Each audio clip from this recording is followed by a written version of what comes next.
Hello my dear students, आपका बहुत बहुत स्वागत है आपके अपने study channel the problem Hunt में। मैं आपका टीचर अवनीश और आज हम लोग पढ़ने वाले हैं बायोलॉजी के चैप्टर 1 को, जो कि सिर्फ रिवीजन पर्पस से बनाया गया है। तो जो बच्चे हमारे चैनल पे नए आए हैं वो प्लीज़ हमारे चैनल को सब्सक्राइब करें और वीडियो को एंड तक ज़रूर देखें। आइए अपना आज का ये टॉपिक हम लोग समझते हैं क्या है ये। तो जैसा कि आप देख रहे हैं, हम आज पढ़ने वाले हैं सेल के बारे में। What is a cell?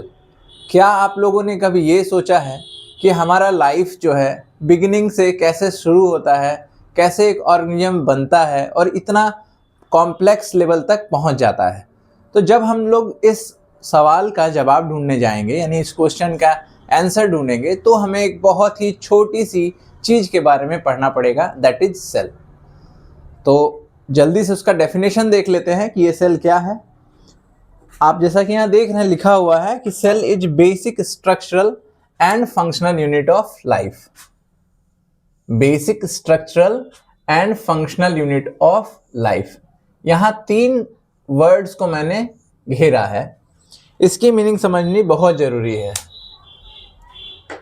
मैं अपने हर क्लास में हर बच्चों से ये बात कहता हूँ कि आप अगर आपसे कोई ये पूछता है कि आप क्या करते हैं, तो आप कहते हैं मैं पढ़ लिख रहा हूँ। तो ज़रूर से पढ़िए भी और लिखिए भी। क्या पढ़िए? एक थॉरोली बुक को पढ़िए। आपकी जो बुक है, बायोलॉजी की हो या कोई भी बुक हो, उसको थॉरोली पढ़िए। उससे वर्ड मीनिंग्स यानी वोकैबुलरी निकालिए और उसको लिखिए। अपनी कॉपी पे नोट डाउन करिए और जो आपको नहीं समझ में आता वो आप हमसे ज़रूर पूछिए, चाहे वो आपका प्रोनाउंसिएशन हो या उसकी डेफिनेशन हो, मीनिंग हो, जो भी हो। आप कमेंट के थ्रू या किसी भी और मोड से हमसे जुड़कर वो आप पूछ सकते हैं। तो अभी हमने 3 वर्ड्स को यहाँ पर मार्क किया है। पहला वर्ड है स्ट्रक्चरल, दूसरा वर्ड है फंक्शनल और तीसरा वर्ड है यूनिट। इन तीनों वर्ड को समझेंगे और बिल्कुल भी इसे आपको याद करने की ज़रूरत नहीं है। डेफिनेशन भी याद नहीं करना है, किसी भी तरह का एक्स्ट्रा एफर्ट लगाना ही नहीं है। आइए समझते हैं इन तीनों वर्ड्स की मीनिंग क्या होती है। तो मैंने यहाँ लिखा है स्ट्रक्चरल, फंक्शनल और यूनिट। पहले हम लोग समझते हैं यूनिट के बारे में। यूनिट की हिंदी होती है इकाई। इकाई को और सिंप्लीफाई करके समझा जाए तो इकाई का मतलब होता है 1। अब इसे और एक छोटे से एग्जांपल से समझते हैं आखिर ये 1 क्या होता है। जैसे आपका ये बुक है, इस बुक को देख लीजिए। इस बुक की यूनिट यानी वो कौन सी ऐसी चीज़ है जिससे ये बुक बना हुआ है, तो आप स्वाभाविक है कहेंगे पेजेज। अगर इस बुक के हर पेजेज को निकाल दिया जाए किसी भी तरीके से, तो ये बुक रह ही नहीं जाएगा। That is why the page is called the basic unit of this book.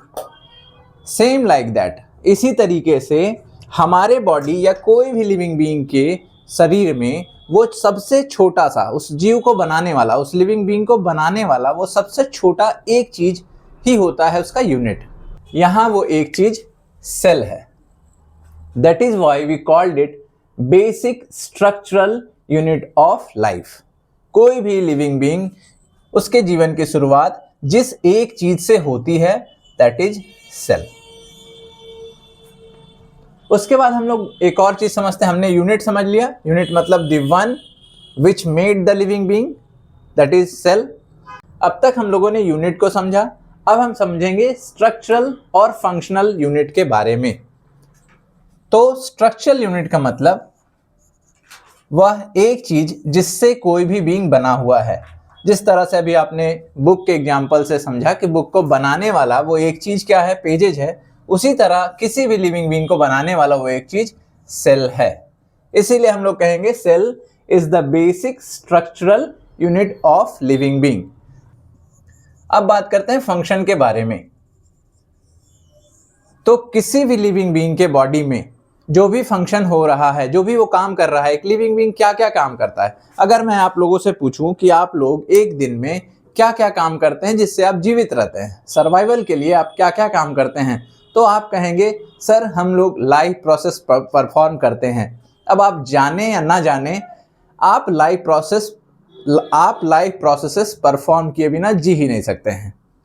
तो ये लाइफ प्रोसेस आखिर क्या है, इस लाइफ प्रोसेस को समझा जाए। लाइफ प्रोसेस है nutrition, control and coordination, respiration, excretion, इस तरह के एंड सो ऑन। तो ये सारे प्रोसेसेस आपके कहाँ परफॉर्म हो रहे हैं, ये सारे फंक्शन आपके बॉडी के कहाँ परफॉर्म हो रहे हैं, फिर से आपका जवाब आएगा सेल। आइए थोड़ा इसे और क्लियर करें कि कैसे सेल में ही सारा फंक्शन परफॉर्म हो रहा है या कैसे सेल फंक्शनल यूनिट है। तो यदि हम देखें, मेरी ड्राइंग थोड़ी गंदी है, उसके लिए माफी चाहता हूं, लेकिन आप यहां देखकर समझ सकते हैं। यहां से हम लोग नाक के थ्रू एयर ब्रीथ करते हैं, वी आर एयर ब्रीदर, या कोई भी अदर ऑर्गेनिज्म भी है तो वो भी एयर के ऑक्सीजन चाहिए ना, तो ऑक्सीजन कहां से मिलता है उन्हें? एयर से मिलता है, except aquatic being. Aquatic being को एयर या ऑक्सीजन कहां से मिलता है? तो वाटर में ही मिलता है। वो हम लोग आगे समझेंगे क्या कैसे मिलता है उन लोगों को। अभी हम लोग आइए देखते हैं। तो उन्हें ऑक्सीजन चाहिए, तो ऑक्सीजन नाक से वो इनहेल करते हैं।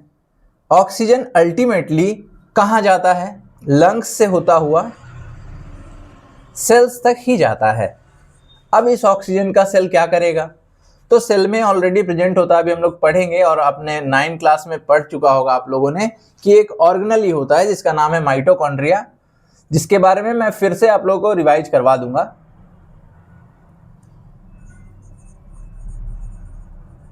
इस माइटोकॉन्ड्रिया में आपने यहां से एयर लिया, अब माउथ से हम लोग क्या लेते हैं? फूड लेते हैं, जिसे हम लोग न्यूट्रिशन कहते हैं। फूड इनटेक करके उसको कंप्लीट ग्लूकोज में बदल देते हैं। ये ग्लूकोज फिर से ब्लड के थ्रू सेल में पहुंचता है। अब इसी ग्लूकोज को यहां माइटोकॉन्ड्रिया के अंदर तोड़ा जाता है और रिलीज की जाती है एटीपी, जो कि आपके शरीर का एनर्जी मॉलिक्यूल है।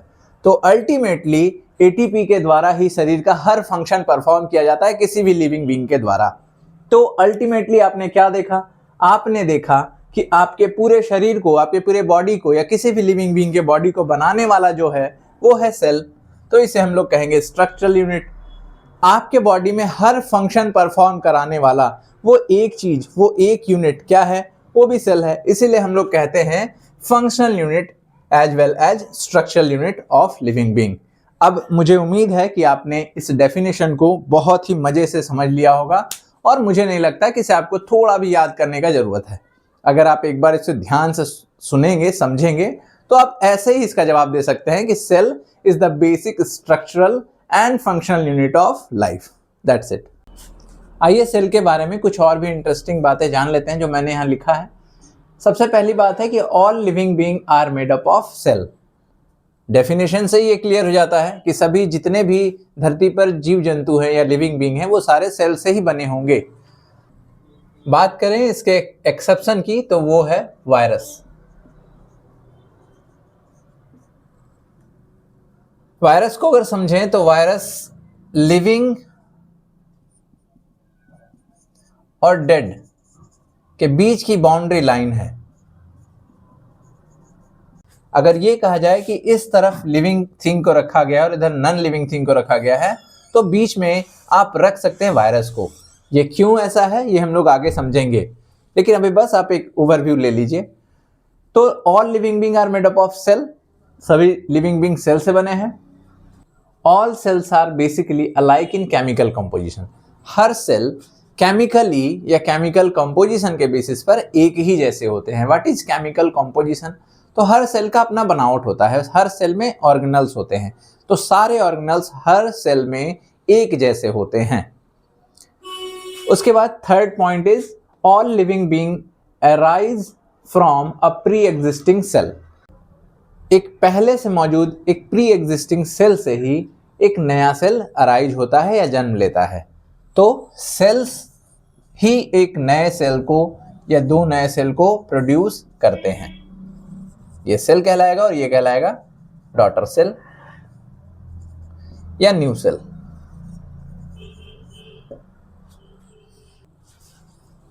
तो अब हम समझते हैं कि सेल्स आखिर किसी ऑर्गेनिज्म में कितने हो सकते हैं। इसीलिए आपकी बुक का अगला पॉइंट है सेल्स हाउ मेनी। तो एक बहुत ही बेसिक सी बात है, जिस तरीके से हम लोग ऑर्गेनिज्म को समझते हैं उसी तरीके से अगर हम किसी और चीज़ को समझें या एक दीवार या एक वॉल का एग्जाम्पल लेकर समझें, तो जितनी बड़ी दीवार होगी उतनी ही ज़्यादा उनमें ईंटें लगी होंगी। तो यहाँ पर ईंटों को हम लोग यानी ब्रिक्स को हम लोग सेल्स से कंपैरिजन कर सकते हैं। तो हम लोग ये कह सकते हैं larger an organism greater the number of cells. जितनी बड़ी किसी ऑर्गेनिज्म की साइज होगी उतने ही उनमें नंबर ऑफ सेल्स होंगे। तो बहुत ही आसान तरीका है किसी सेल्स की नंबर का पता लगाने का। ऑर्गेनिज्म के साइज को बस कंपैरिजन कर लीजिए। जैसे कहा जाए कि एलिफेंट के बॉडी में ह्यूमंस की तुलना में ज़्यादा नंबर ऑफ सेल्स होंगे। Why? Because they are bigger in size. Larger an organism greater the number of cells in that organism. इन्हीं नंबर के बेसिस पर हम लोग ऑर्गेनिजम्स को टाइप्स में डिवाइड करते हैं। तो हम लोग अब समझेंगे types of organisms on the basis of cell number. तो सेल के नंबर के बेसिस पर ऑर्गेनिजम्स जो होते हैं वो दो टाइप के होते हैं।